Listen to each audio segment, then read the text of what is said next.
বেরিয়ে পড়লাম রাজুর সাথে ভর দুপুরে ফোনের কভার কিনতে।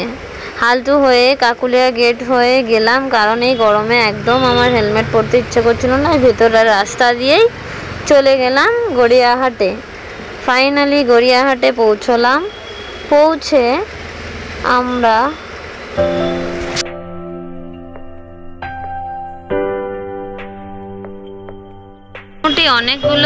অনেকগুলো বলতে 5-6টা দোকান ঘুরে একটা দোকানে গিয়ে ফাইনালি পেলাম আমার এই কভারটা।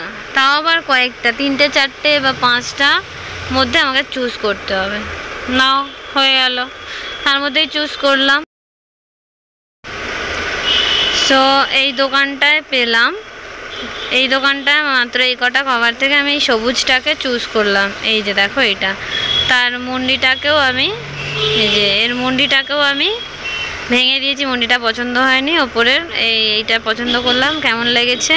আর আমার ওপো F17 Pro নাকি অনেক পুরনো মডেল হয়ে গেছে। তোমরা আমাকে কমেন্ট করে জানিও ইনফরমেশনটা ঠিক কি ভুল, যার কারণে আমি কভার পাচ্ছিলাম না। সো ফাইনালি বাড়ি পৌঁছে একটু রেস্ট নিয়ে নিলাম। তোমরাও এই গরমে খুব সাবধানে ভালো থেকো, সুস্থ থেকো, আর বাইরে খুব সাবধানে বেরিও। বাই।